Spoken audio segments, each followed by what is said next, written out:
जय गुरु जी संगत जी। जय गुरु जी। शुक्राना गुरु जी। अनंतम अनंतम शुक्राना गुरुपा। गुरु जी के चरण कमलों में मेरा कोटि कोटि प्रणाम।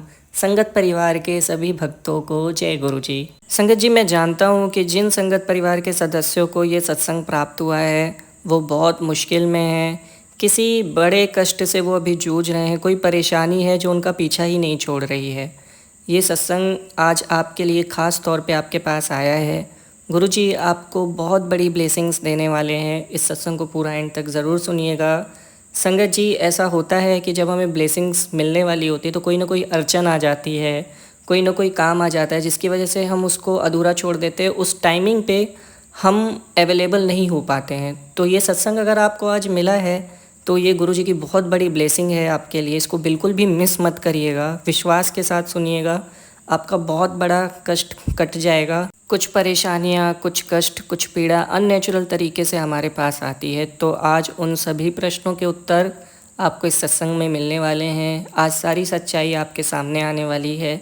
सत्संग को पूरा एंड तक सुनिएगा। जिन संगत परिवार ने ये सत्संग शेयर किया है उन आंटी जी ने अपना नाम नहीं बताया है, पर बहुत ही प्यारा सत्संग है, बहुत ही ब्लेसफुल सत्संग है। जब मैं ये सत्संग पढ़ रहा था तो मुझे लग रहा था इसको मैं कैसे शेयर करूँगा, क्योंकि ये ऐसा लगता है कि जैसे हमारी लाइफ से ही कनेक्टेड है। तो चलिए हम सत्संग को स्टार्ट करते हैं। ओम नमः शिवाय, शिव जी सदा सहाय। ओम नमः शिवाय, गुरु जी सदा सहाय। संगत जी, आंटी जी कहती हैं जय गुरु जी, शुक्राना गुरु जी का अनंतम अनंतम शुक्राना कि आज उनकी कृपा से मैं आप सभी के साथ शुक्राना सत्संग शेयर कर रही हूँ। अगर मुझसे सत्संग में कोई भी तरह की गलती हो जाए तो मैं माफ़ी चाहूँगी। मैं सत्संग गुरु जी के दिव्य मंत्र जाप से स्टार्ट करती हूँ। ओम नमः शिवाय, शिव जी सदा सहाय। ओम नमः शिवाय, गुरु जी सदा सहाय। संगत जी, 2017 में मेरी शादी हुई थी और शादी होने के 10 दिन बाद ही अचानक पता नहीं क्या हुआ, मेरी तबीयत गंभीर रूप से ख़राब हो गई और करीबन 10 दिनों तक मैं हॉस्पिटल में एडमिट थी और बीमारी का पता नहीं चल रहा था। कंटिन्यू मुझे फ़ीवर आ रहा था, लूज़ मोशंस हो रहे थे, बहुत तकलीफ़ हो रही थी। पर जब अपन टेस्ट करवा रहे थे तो कोई ऐसी बड़ी बीमारी डिटेक्ट नहीं हो रही थी जिसकी वजह से इतनी तकलीफ़ थी। नॉर्मल वायरल था, लेकिन हालत इतनी ज़्यादा बुरी हो गई थी, इतनी ज़्यादा वीकनेस थी मुझे कि मुझे एडमिट कर दिया गया था। तो 10 दिन के पश्चात जब मैं घर पे आई, फिर कंटिन्यू मुझे बुरे बुरे सपने आते थे नींद में। मैं उठ के बैठ जाती थी रात रात को, मुझे काफ़ी डर लगता था। ऐसे सपने मुझे आते थे कि सुबह उठती थी तो वो मुझे याद नहीं होते थे, लेकिन उस वक्त में मैं इतना घबरा जाती थी, इतना डर जाती थी कि पूरी मेरी नींद ख़राब हो जाती थी। काफ़ी रातें मैं सो ही नहीं पाती थी। चैन की नींद तो मैंने काफ़ी टाइम तक ली ही नहीं। ऐसा लगता था कि पता नहीं क्या हो गया है मुझे। अजीब सा एहसास था पूरी बॉडी में। जैसे जैसे टाइम बीतता जा रहा था संगत जी, तकलीफ़ मेरी बढ़ती जा रही थी। कभी मेरे हाथों में दाने हो जाते थे। जो दवाइयाँ मैं लेती थी, दवाइयों से मुझे एलर्जी हो जाती थी। अचानक से सब कुछ हो जाता था।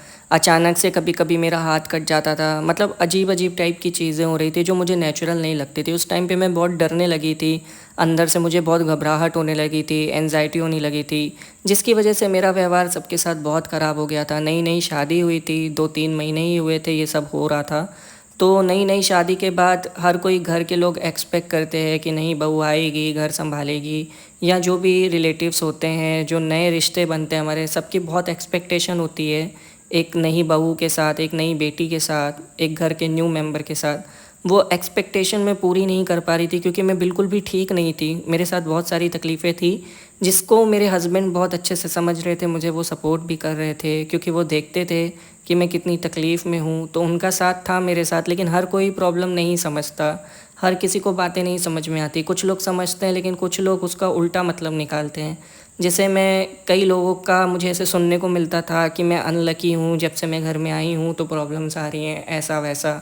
लेकिन ये सच नहीं था। मैं भी बहुत तकलीफ़ में थी। आखिर कौन व्यक्ति चाहेगा कि वो तकलीफ़ में रहे, पीड़ा सहे। मेरी तकलीफ़ तो इतनी गंभीर थी कि मैं तबीयत ख़राब होने के बाद भी चैन की नींद नहीं सो पाती थी। संगत जी, शादी के पहले ऐसी कोई तकलीफ़ कभी मेरी लाइफ में नहीं हुई। बीमार तो सब लोग पड़ते ही हैं, लेकिन वो इस तरीके से कंडीशन नहीं होती थी कि बीमारी ही नहीं पता चले, आए दिन तबीयत ख़राब हो जाए, नींद ख़राब हो जाए, बुरे बुरे सपने आना। ऐसा कभी मेरे साथ नहीं होता था। ऐसा लग रहा था कि मैं किसी और ही दुनिया में जी रही हूँ, ये मेरी दुनिया है ही नहीं। अजीब सा लगना, डर लगना, एंजाइटी होना, बहुत अलग फीलिंग थी। मैं आपको कैसे एक्सप्लेन करूँ, जो मैंने फ़ील किया, जो वो टाइम था, वो बताना बहुत ही मुश्किल है शब्दों में। लेकिन उस समय ऐसा लगता था कि हर दिन की जैसे मेरी ज़िंदगी का आखिरी दिन है। कई बार इन सब कंडीशन में रहने पर मेरे घर वालों से झगड़ा भी हो गया, कुछ काम ठीक से नहीं होता था तो थोड़ी बहस हो जाती थी मेरी नंद लोगों से, परिवार में थोड़ी अनबन होना चालू हो गई थी। उनका नाम जप सके तो हम दूसरे व्यक्ति बन जाते हैं, हम इस संसार से परे हो जाते हैं। फिर कष्ट, मुश्किलें, परेशानियां हमारे आसपास भी नहीं भटकती, सिर्फ़ और सिर्फ पॉजिटिविटी होती है, दुनिया के सारे सुख हमारे पास आ जाते हैं। मैं ये कहना चाहती हूँ कि आप अपना सर गुरुजी के चरण कमलों में झुका दीजिए। इस दुनिया में ऐसा कोई कष्ट नहीं होगा जो आपके आसपास भटक भी जाए। कई बार कष्ट ऐसे होते हैं जो हमें दिखाई नहीं देते, लेकिन वो हम तक आ रहे होते हैं और गुरुजी उनको काट देते हैं। संगत जी, बहुत अड़चनें आएंगी जब आप गुरुजी की भक्ति करेंगे ना, आप नाम जाप करेंगे, मंत्र जाप करेंगे, सत्संग सुनेंगे। 3-4 दिन आपका बहुत मन लगेगा, कोई सत्संग सुन लिया, मोटिवेशन मिल गया। 3-4 दिन के बाद आपका मोटिवेशन ख़त्म हो जाएगा, आपसे हो नहीं पाएगा। लेकिन उस वक्त पे आपको गुरुजी को नहीं छोड़ना है, वही आपका परीक्षा का समय है, वही वो मोमेंट है जहाँ पे कृपा होने वाली होती है। और मैं ये सुन के नहीं बता रही हूँ आप सबसे, मैंने इस चीज़ को जिया है, मैंने इस चीज़ को फ़ील किया है। संगत जी, मेरे मुश्किल वक्त करूँ जैसा आपने बताया था। जय गुरु जी, शुक्राना गुरु जी। संगत जी, बहुत बड़ा निवेदन है आप सभी के साथ, अगर कोई आसपास कष्ट में है और आपको पता है तो गुरु जी की ब्लेसिंग शेयर कर दीजिए। बहुत बड़ा आशीर्वाद मिलता है ब्लेसिंग शेयर करने से। और यदि आपका कोई अनुभव है और आप किसी वजह से रुके हुए हैं कि आप अपना सत्संग शेयर नहीं कर रहे हैं, प्लीज़ उस चीज़ से बाहर निकलिए, अपने सत्संग को शेयर करिए। लगे तो आप अपनी आइडेंटिटी मत बताइए, लेकिन लोगों तक ब्लेसिंग्स पहुंचाइए, सेवा करिए। जय गुरु जी, शुक्राना गुरु जी। मैं अपने सत्संग को यहीं विराम देता हूँ।